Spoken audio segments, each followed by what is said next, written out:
Professional BS programme. ఇది కేవలం degree కాదు, మీ ఫ్యూచర్ కెరీర్ కి డైరెక్ట్ గేట్వే. పూర్తి వివరాలకు వెంటనే స్క్రీన్ పై కనిపిస్తున్న నంబర్స్ కి కాల్ చేయండి. ఇక్కడ ఆర్గానిక్ ఫార్మింగ్ వచ్చే వాళ్ళకి కానీ వద్దాం అనుకున్న వాళ్ళకి కానీ ఇక్కడ ఎర్నింగ్ అండ్ సేవ్ చేసుకోవడం అనేది, ఎర్నింగ్ వేరు, సేవ్ చేసుకోవడం. ఎర్న్ చేసింది సేవ్ చేసుకోగలమా లేదా? కెన్ యూ గ్రో ఇక్కడ? యా, బట్ చాలా లేట్గా వస్తుంది. అంటే నేను ఎందుకు చెప్తున్నా అంటే, ఇప్పుడు నాకు ఎక్కువ రీచ్ ఉంది, నా సేల్స్ మేబీ వేరే వాళ్ళతో కంపేర్ చేసుకోలేరేమో.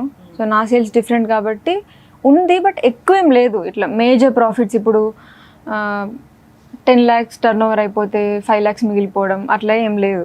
అందరికి చూస్తే రేట్లు ఎక్కువేమో అనిపిస్తుంది తప్ప మ్యాక్సిమం మాకు మేము పర్చేస్ చేసే ప్రైస్కి మా సేల్స్కి కంపేర్ చేస్తే 10 to 15% అయితే మిగులుతుంది. మీకు ఇంకా స్టోర్ ఎక్స్పాండ్ చేద్దాం లైన్ లేదా? ఉంది, బట్ యా ఉంది, బట్ అదే ఆలోచిస్తున్నా. నాకేమో అట్లా ఓపెన్ ప్లేస్లో స్టోర్ కట్టిన అదంతా ఎందుకో చాలా ఇష్టం. అది చాలా ప్రేమతో అది ఫస్ట్ స్టోర్ అనేది. అన్న అట్లనే పెట్టాలనుకుంటున్నా, బట్ అన్న అట్లా అంటే కూడా కుదరదు. అందరు మనకు ల్యాండ్ లీజ్కి ఇవ్వరు.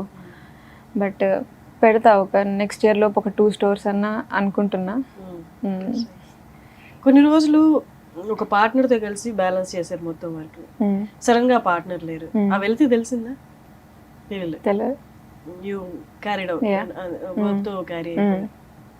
స్టాఫ్ ఉన్నారు, నాకు చాలా మంచి స్టాఫ్ ఉన్నారు. నాకు ఇన్ఫ్యాక్ట్ ఆ ఇష్యూ జరిగినప్పుడు నాకు డబ్బులు లేకుండే కంపెనీలో. అప్పుడు బేసిక్ చిన్న కంపెనీ, అది చిన్న స్టార్ట్ చేసినాం స్టోర్ అనేది. దాంట్లో లేదు, స్టోర్ స్టార్ట్ చేసి 2 months అయింది అంతే. అప్పుడు ఆన్లైన్ ఉండే, స్టోర్ స్టార్ట్ చేసి 2 months అయింది. ఆగస్ట్లో ఓపెన్ చేసినాం, నవంబర్ డిసెంబర్ కల్లా ఇది స్టార్ట్ అయింది. సో ప్రాఫిట్స్ ఏం లేవు, అట్లని డబ్బులు కూడా ఏం ఎక్కువ అవసరం లేదు.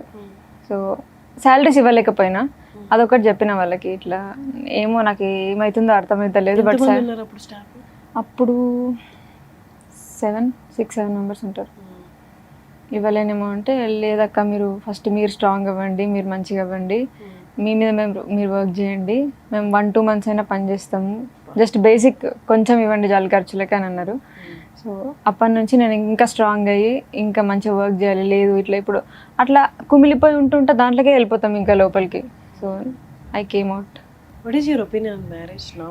మంచిగా ఉంటుంది, మంచి ఏమో ఇప్పుడు చెప్తే అన్ని మళ్ళీ లింక్ చేసుకుంటారు, అన్నిటికి ఇంటర్లింక్ అయ్యేది. వదిలేండి, ఇప్పుడు కొన్ని లక్షల మంది ఇంటర్వ్యూ చేస్తారు, ప్రతి మైండ్ సెట్ ఒక్కొక్కలా వర్క్ అవుతుంది. మీరు వాళ్ళ సంగతి వదిలేండి, మీ సంగతి చెప్పండి. మంచి లైఫ్ పార్ట్నర్ దొరికి ఒకరికొకరు అర్థం చేసుకొని ఉంటే డెఫినెట్గా I love being in that relation అనమాట. మ్యారేజ్, కిడ్స్ ఇదంతా నేను ఒక హోమ్లీ పర్సన్నే. So I respect marriage, but right person దొరికితే డెఫినెట్గా బాగుంటుంది. What was your parents opinion well breaking up? నీ ఇష్టం అన్నారు, ఇంతే ఓపెన్ గా ఉన్నారు. నార్మల్ గా మనుషులతో కలవరు, ఒకసారి కలిస్తే ఇంకంతే, అదే మీ ఫ్యామిలీ, అదే సర్కిల్ తీసుకు ఆ సర్కిల్లోకి వెళ్తారు. బయటికి రావడం కూడా మీకు చాలా కష్టం. సో ఇప్పుడు మ్యారేజ్ మీద fine. Are you seeing someone now? Outside పనికే అసలు టైం పడుతుంది. ఇంకో ఇది విరిగింది అతుక్కోవడానికి ఇంకో 4-5 years.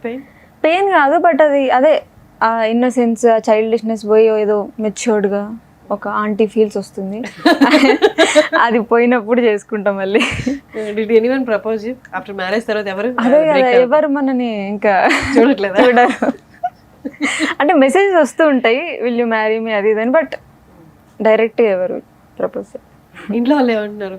నెక్స్ట్ మ్యారేజ్ గురించి మాట్లాడుతున్నారు? ఏం లేదు అసలు.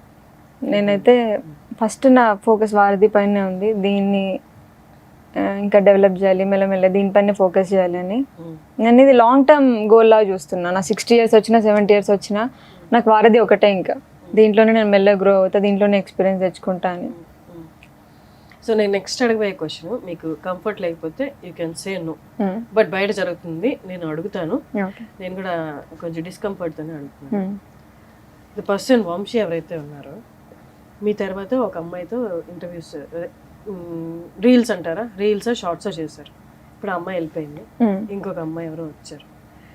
ఇట్లా అమ్మాయిలు వెళ్ళిపోయి అమ్మాయిలు రావడం తర్వాత అండ్ ఆ రీల్స్ కూడా డిలీట్ చేయడం చేసిన తర్వాత జనాలందరికీ ఒక కైండ్ ఆఫ్ ఒపీనియన్ వచ్చింది ఏంటంటే, ఏంటి అబ్బాయి స్టెబిలిటీ లేదా, అసలు ఆ అమ్మాయిలు ఎవరు, అమ్మాయిలు ఎందుకు వస్తున్నారు, వాళ్ళ ఎంప్లాయీ అంటే ఆ సమాధానం చెప్పట్లేదు, పార్ట్నరా అంటే సమాధానం చెప్పట్లేదు, ఇవేమీ కాకుండా వాళ్ళు వచ్చి ప్రమోట్ ఎందుకు చేస్తున్నారు, వాళ్ళు ఎందుకు ఇంత క్లోజ్గా ఉంటున్నారు, వాట్ ఈస్ దేర్ అన్నది అందరికి వచ్చే doubt. What did you feel after breakup?